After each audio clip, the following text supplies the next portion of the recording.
साथ संगत जी बड़े प्यार और सत्कार से कहिए धन निरंकार जी।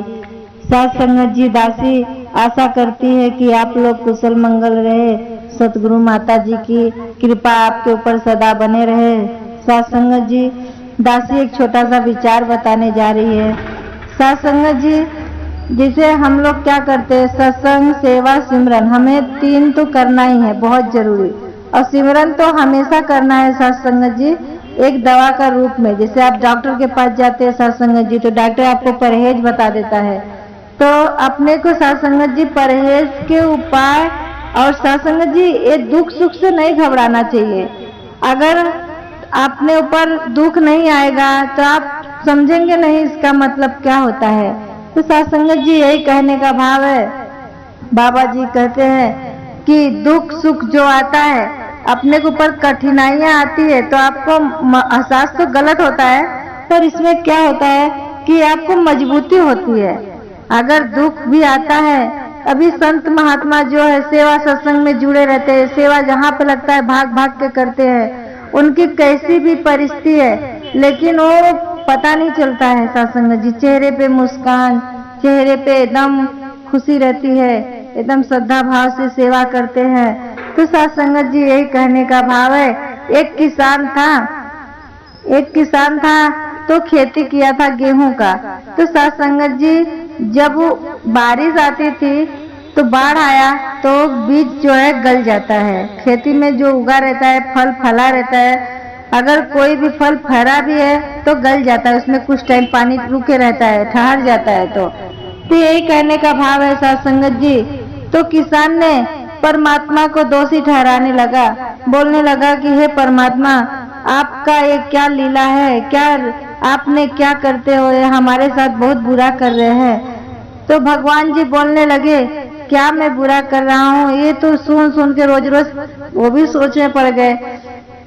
बोलने लगा साथ संगत जी कि हमारे हाथ में दे दो तो मैं अपनी खेती अपने हिसाब से करूंगा, क्या भाव से करूंगा, श्रद्धा प्यार से करूंगा। उसमें अपने हिसाब से खेत को जुतवा के उसमें बीज डाला, फिर पानी के लिए वो बहुत सारा सोच में पड़ गया था। तो साथ संगत जी यही कहने का भाव है कि परमात्मा को हर दिन बोलते बोलते परमात्मा भी बोलने लगे, क्या बोलूं, वो बोलता था आप खेती करोगे परमात्मा तो पता चलेगा, हमारा फसल इतना नुकसान हो जाता है, और कभी बाढ़ आती है तो गल जाता है, और कभी सूखा पड़ जाता है तो सूख जाता है, वो पौधा मुरझा जाता है। तो साथ संगत जी यही कहने का भाव है। तो परमात्मा फिर वो बोले कि ठीक है चलो, तुम भगवान बोल दिए तो ले लो। भगवान ने उसके हाथ में सब सौंप दिया कि आप अपने हिसाब से करो। तो अपने हिसाब से खेती को जुतवाया, बीज डाला, फिर टाइम पे पानी डाला, फिर पानी के टाइम पे उसको धूप चाहिए तो धूप भी दे रहा था। ऐसे करते करते उसका फसल बहुत अच्छा हो गया। फसल हुआ क्या साथ संगत जी, जिसे वो पेड़ खूब हरा भरा, खेती एकदम अच्छा दिखने लगा। सब गाँव वाले भी बोलने लगे, अरे इसका खेती तो इस बार बहुत अच्छा है। तो वही कहने का भाव है साथ संगत जी। वो गेहूं तो उग गया था, लेकिन फिर परमात्मा भी उसको क्या फरमा रहे हैं साथ संगत जी, देखो बोलते करिश्मा कुदरत का। तो वही बोले कि तू फसल तो बहुत अच्छा है, गेहूं एकदम बहुत अच्छा हो गया था। तो उसको संदेश आ रही है आगे से कि आप एक बाल तोड़ के देखो। तो एक की जगह वो 10 बाल ऐसा ऐसा तोड़ तोड़ देख रहा है, तो उसमें एक भी दाना, एक भी बीज नहीं था साथ संगत जी, और देखने में बहुत बड़ा बड़ा खेती में उगा था। तो वही फिर वो बहुत रोने लगा, सर पीटने लगा अपना, हे परमात्मा अब मेरी क्या कसूर है इसमें, मैं तो अपने हिसाब से सब दिया। तो भगवान बोलने लगे, तूने अपने हिसाब से किया ना, कष्ट दिया क्या उसमें। तो साथ संगत जी यही कहने का भाव है कि जब वो खेती में तो कुछ कष्ट आया नहीं, तो उसको आगे से भगवान समझा रहे कि तूने अगर थोड़ा भी मतलब कैसे बीज पड़ता है, उसमें थोड़ा कष्ट कठिनाइयां से उसमें फल बैठता है, पहला फूल होता है फिर फल बैठता है।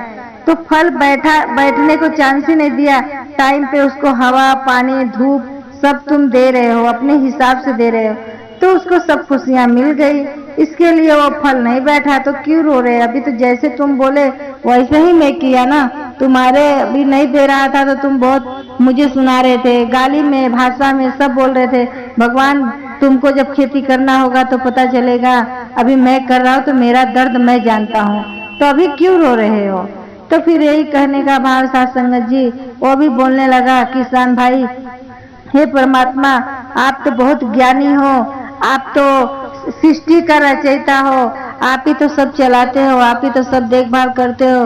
हे परमात्मा, ये हमारे हाथ में नहीं है, आप मुझे झुकना पड़ गया।